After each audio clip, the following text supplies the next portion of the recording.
স্বাগতম জনাইছো আপোনাক সকলোকে মোৰ অন্য এটি নতুন ভিডিঅ'লৈ। আজিৰ ভিডিঅ'টো অলপ বেলেগ। মই এটা পঞ্চ গুঠিম আৰু গোটেই দিনটোত মই কিমান সময়ৰ ভিতৰত গুঠিলো আপোনালোকক দেখুৱাম। লগতে আপোনালোকৰ লগত কিছুমান কথাও শ্বেয়াৰ কৰিম। আপোনালোকৰ মনত হবিৰ সংজ্ঞা কি হয় আৰু হবি বুলি ক'লে মনলৈ কি আহে? আমি দৈনন্দিন জীৱনৰ হেক্টিক কামবোৰৰ পৰা বিৰতি ল'বলৈ নতুবা কোনোবা দিনা বহুত মন বেয়া হৈ থাকিলে মুডটো ভাল কৰিবলৈ সকলোৱে নিজৰ মনৰ শান্তিৰ বাবে কিবা নহয় কিবা কৰোঁ। কোনোবাই গান শুনো, কোনোবাই গান গাওঁ, কোনোবাই নাচি ভাল পাওঁ, কোনোবাই আৰ্ট কৰি ভাল পাওঁ, কোনোবাই আকৌ কুকিং কৰি ভাল পাওঁ। আৰু এই সময়খিনি আমাৰ সকলোৰে মি টাইম হয়, মানে আমাৰ নিজৰ বাবেই হয়। সেইবাবে আমি ইয়াক হবিৰ সংজ্ঞা দি থৈছোঁ। হবি বহুতৰে বহুত ধৰণৰ হ'ব পাৰে। হবিৰ অসমীয়া ট্ৰান্সলেশ্যনটোৱে হৈছে ভাল লগা কাম। এই নিজৰ যিটো আমাৰ ভাল লগা কাম আমি কিমানজনে দিনটোত এবাৰ হ'লেও কৰিছোঁ? আমি সকলোৱে জীৱনটোত এনেকৈ ব্যস্ত হৈ পৰোঁ যে নিজৰ ভাল লগাও যে কিবা এটা আছিল পাহৰিয়ে থাকোঁ।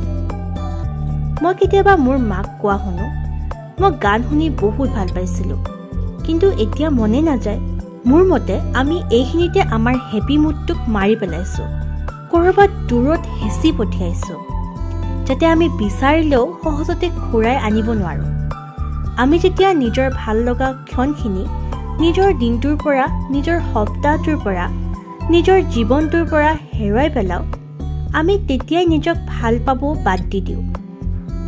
এতিয়া মই আহোঁ মোৰ হবিলৈ।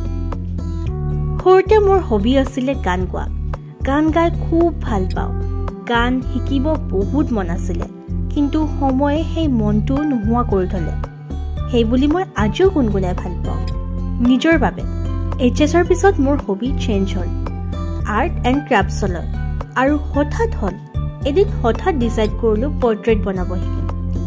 নিজে ইউটিউব খুচৰি অতি কম দিনৰ ভিতৰতে শিকি পেলালোঁ, আৰু মোৰ হবি মই পেশ্যনলৈ কনভাৰ্ট কৰিলোঁ। যিটো বস্তু কৰি ভাল পাওঁ তাৰ পৰা ইনকাম হ'বলৈ ধৰিলে বস্তুটোৰ প্ৰতি আৰু ইণ্টাৰেষ্ট জাগে।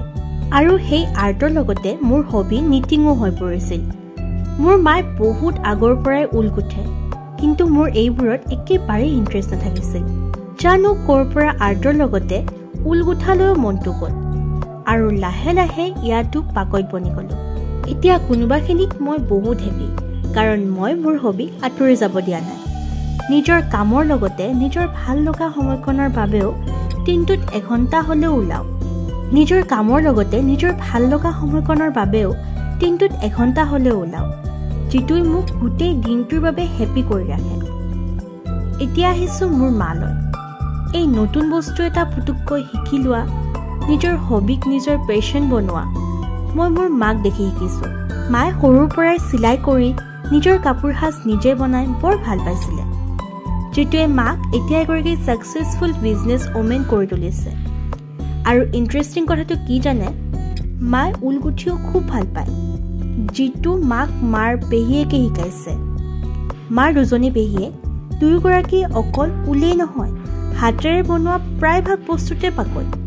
আৰু মই এতিয়াও আইতাহঁতক তেওঁলোকৰ হবি ফ'ল' কৰা দেখিছোঁ। মাক তেওঁলোকেই শিকাইছে। ভাবি চাওক, এই চেইনডাল ক'ৰ পৰা ষ্টাৰ্ট হৈছে আৰু নাজানো ক'ত শেষ হ'বগৈ। আৰু এনেকুৱা নহয় যে কোনোবা এজনীক হেঁচি ঠেলি কৈছে যে তই এইটো কৰিবই লাগিব। চবেই নিজৰ মনেদি কৰিছে।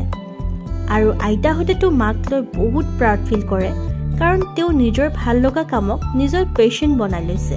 এতিয়া কথাটো হ'ল যে মই মোৰ এই কথাখিনি এইকাৰণেই কৈছোঁ যাতে ইয়াৰ পৰা আপোনালোকেও অনুপ্ৰাণিত হয়, আৰু নিজৰ হবিৰ বাবে দিনটোত নোৱাৰিলেও সপ্তাহটোত এদিন অলপ সময় উলিয়াই ল'ব। চাবচোন, জীৱনটো অলপ বেলেগ ফালে ঢাল খাব, নিজক অলপ আৰু বেছি ভাল লাগিবলৈ ধৰিব।